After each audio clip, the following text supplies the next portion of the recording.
Okay, hi. Thank you very much.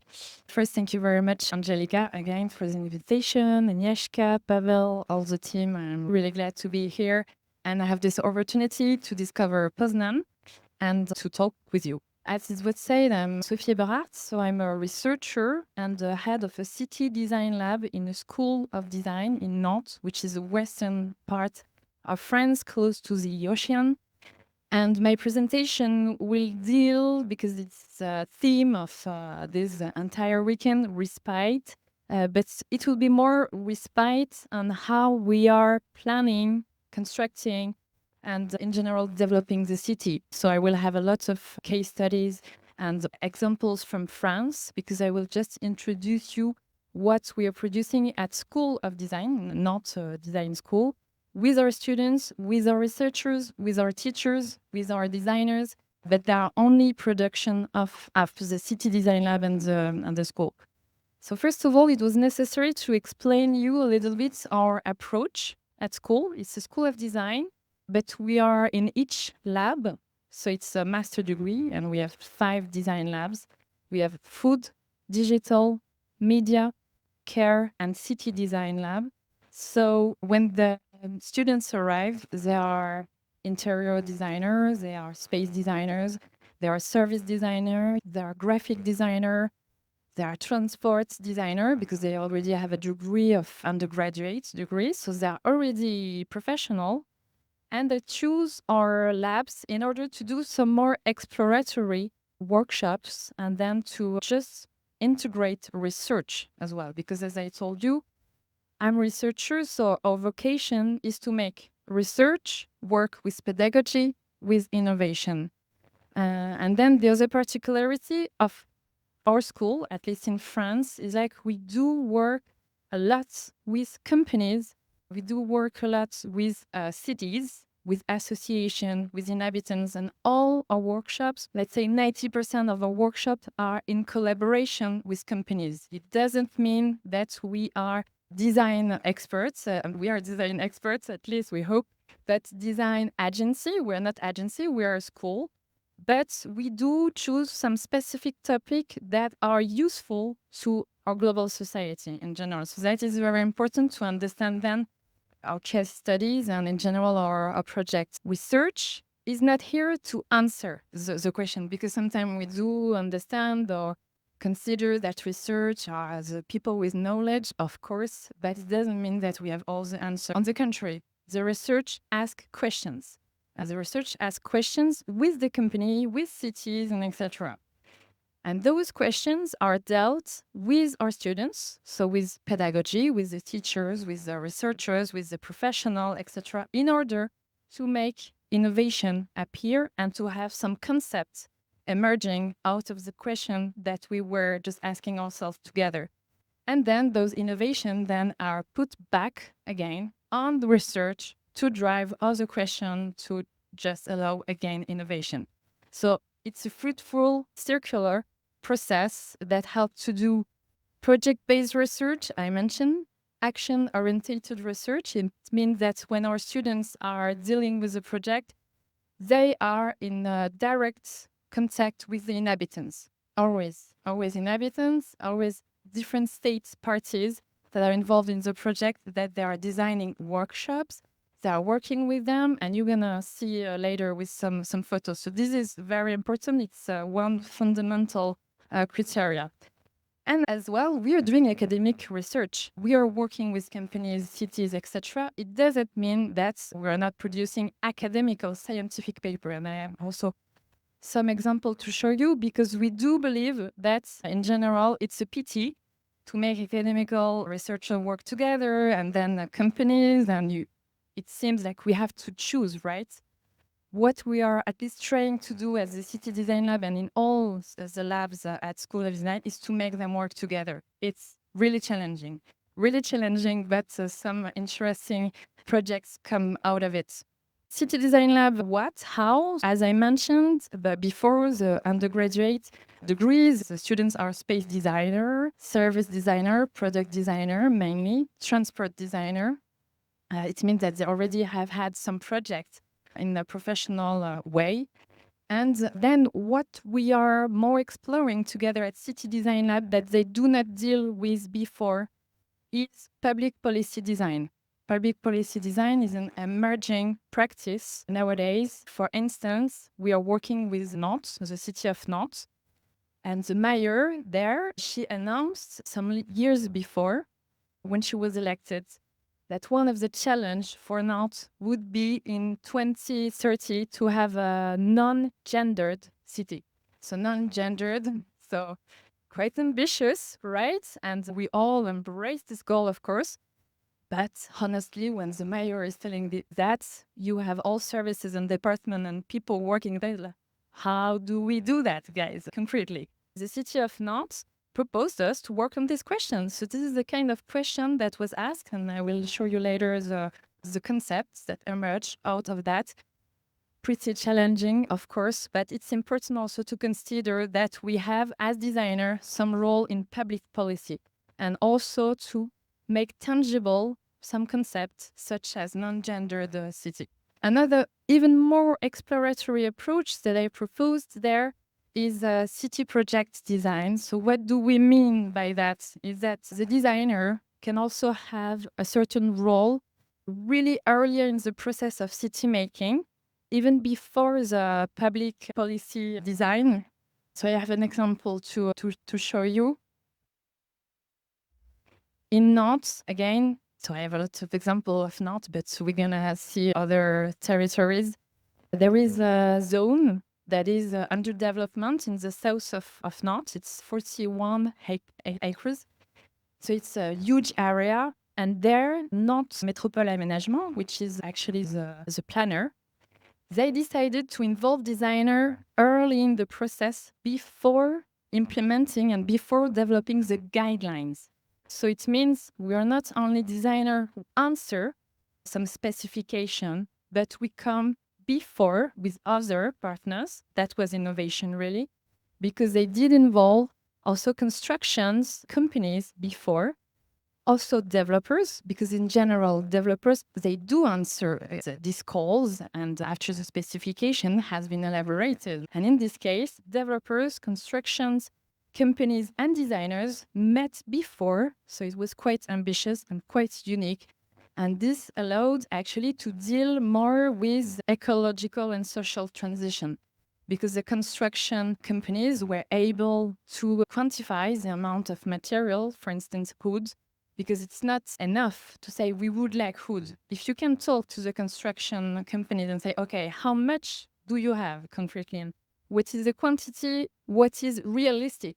It's changed the game completely. And it does involve other companies as well too. So it was very interesting. And this is why we are as a lab, as a research lab, as a professional lab again, we are exploring this new role for the designer to actually try to make the urban development better. At least this is what we aim at.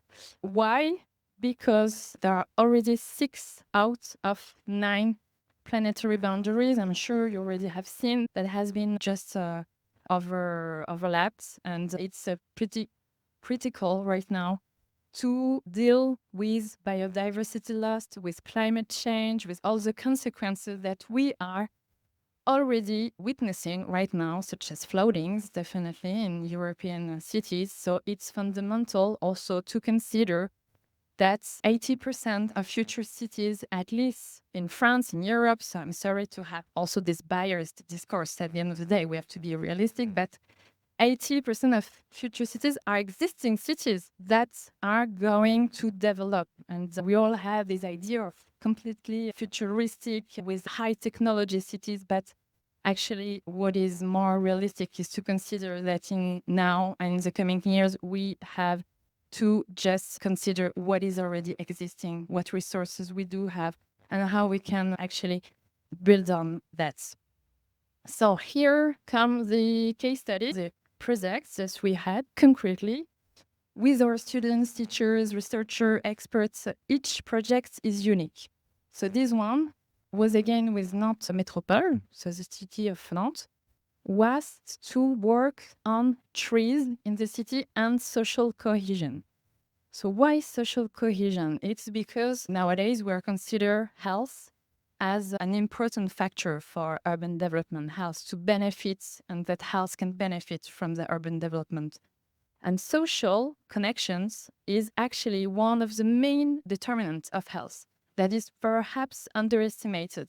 It means that actually if you are isolated, socially isolated, actually the risk of dying prematurely is as high as if you're smoking too much, if you drink too much alcohol, if you have some obesity problem, etc. It's the same.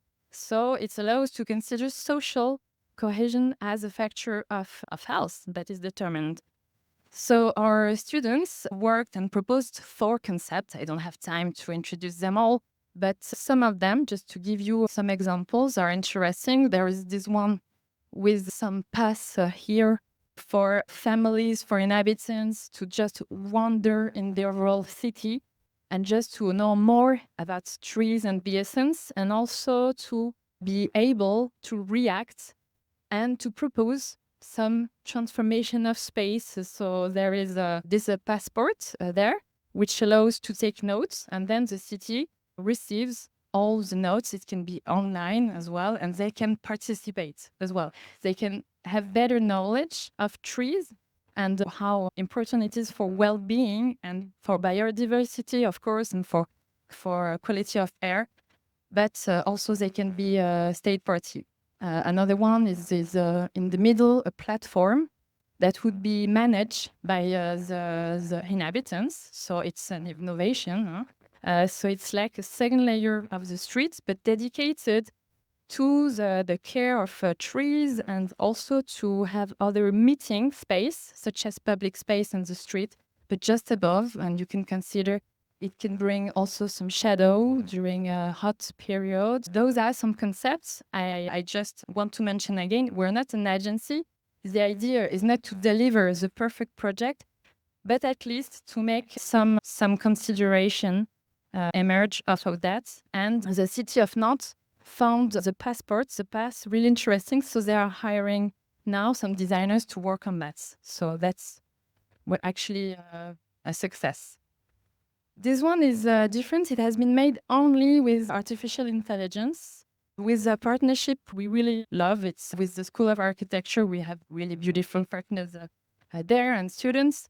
Here, the Samoa is a developer of the island of Nantes, which is where we are as a school, and it's one of the major partners for the city making rights. And they asked, okay, how can we work with AI? So I won't list all the application that we use. There are a lot, of course. There are many of them, and this is now possible with video. This is very recent. Since this summer, you can do this kind of videos. I don't put the sound, but there is also some comments made by the students to comment this design fiction scenery. So here, the idea was to work on biomimicry and artificial intelligence, and to try to explore that field. So again, the idea is not to say this has to be like that and etc. Because according to me as well, there is a lot of techno-solutionism that is questionable, but it also shows the bias of artificial intelligence and generative video, for instance. But it helps our students to be part of that and to consider artificial intelligence as a tool. I really, in general, I do focus and stress that it's not the end. Artificial, it's a tool. It's a tool that you have to just consider. But for science, for design fiction, it's just really great. And this video, which lasts 20 minutes, has been done in 5 days with our students, who are very serious and very efficient, of course. But during 5 days, you can already have some very interesting place. And this is a tribunal, for instance. Yeah, another example. Time is flying. Dark design, it's also a very important thematic. So very briefly, it allows as well to see how during the evening and night, the city can be more inclusive. Because research say as well that according to certain areas, you have less women in the streets close to train station, for instance, and to some places, The idea is to work as dark designers as well for the biodiversity, for birds. It has been mentioned yesterday. Light contamination has to be taken seriously. We did some cartography maps of also how the people leave the streets during the night. They followed some people, which accept to be followed during the evening and night. And they did this map with objective, let's say, and more scientific data and sensitive perception. I will just finish with one other. Of course, we do have a lot of examples, but I want to also discuss with my colleagues. So I'll just finish with one other case study, which is very important for us about regenerative design. So you understood and you could see how much we want to think about co-benefits for inhabitants and the nature. It means that as designers in general, we do focus on users, right?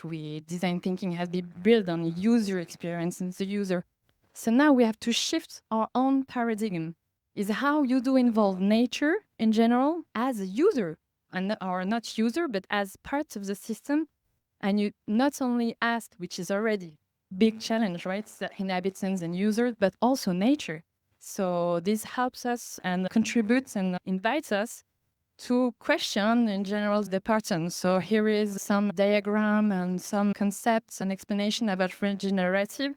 The idea is really to go even more than restorative and to really regenerate ecosystem structures, which is a huge challenge. And this is why we're working more with environmentalists and etc. So those are also some examples of buildings, urban planning, which do consider also evolution of a facade, for instance, because during specifically the 20th century, we had to do everything hermetic, like really to isolate and etc. And now we are more exploring like how can we have a natural facade evolving through years and having perhaps some new birds, some new insects, some new life on Earth. We're discovering that actually Earth is not just Earth on which we can build, but also is a living body, which is essential to our own lives. Those are some examples.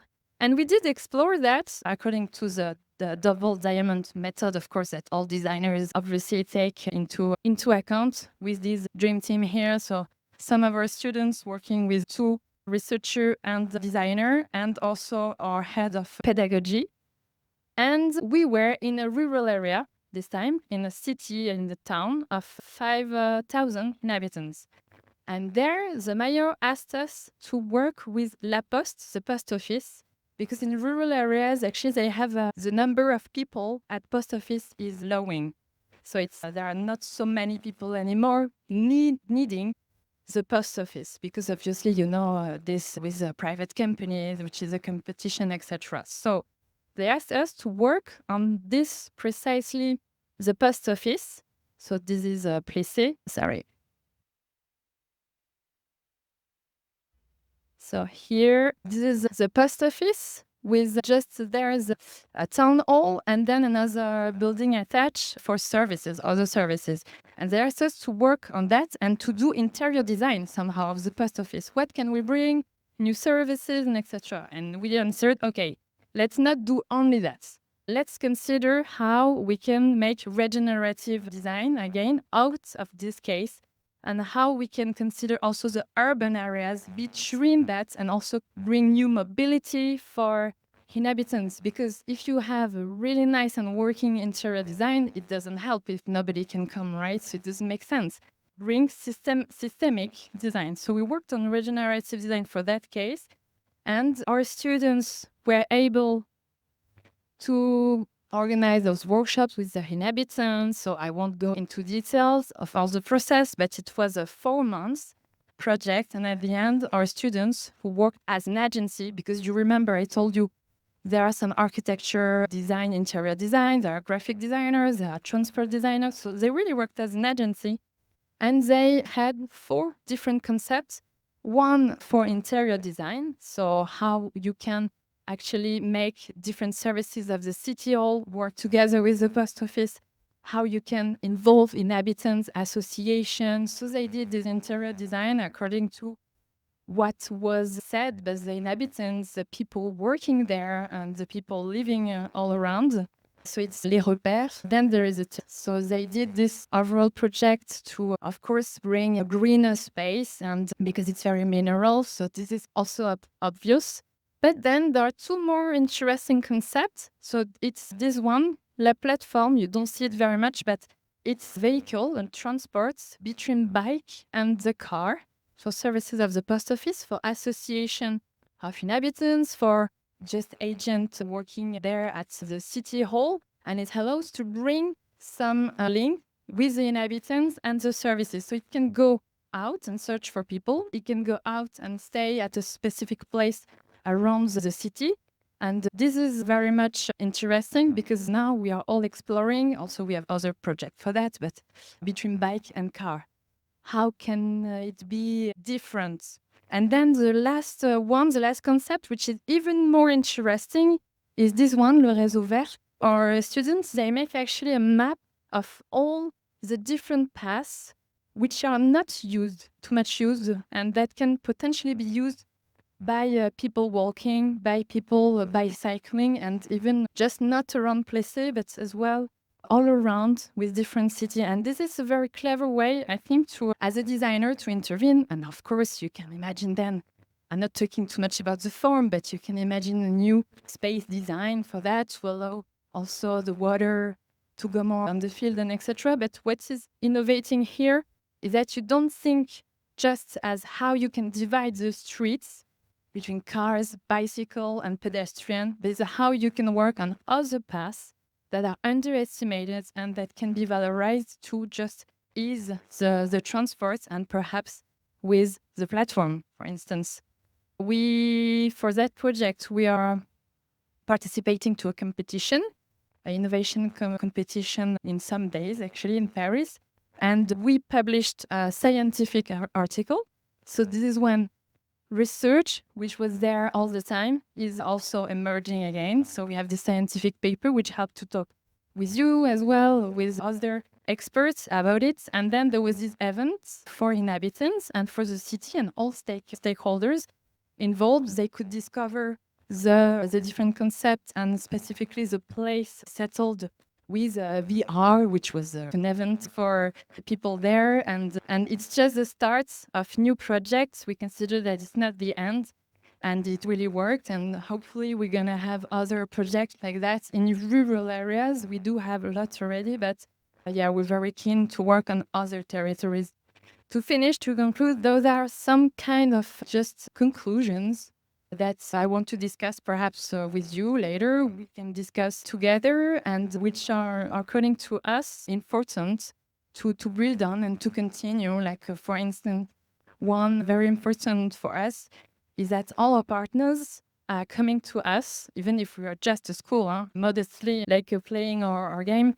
They're like, do you have the solution, right? Companies, and specifically now, because of the economical climate, which is very complicated, and also socially, and also we can feel, right, the tension. So they do all came, do you have this solution? You're a designer, you're the transformers, do you have this concrete solution? And we do think, and with those projects, we do think that it's already an error to such a unique solution. The idea is not to find the precise form that will fit everywhere, but just the process, and also to consider the process as important, if not more important, than the formal way and the formal project. So it's very important also to consider that, for instance, and yeah, to focus more on living itineraries and to specific use again of a place and stimulate narrative and stories. This is what we're doing with fiction, design fiction. The video that I showed you, we could make it available to the population of the island of Nantes. We could discuss with them as well. It was a big event and the students were here to discuss. Narrative and stories are also very important to build on. So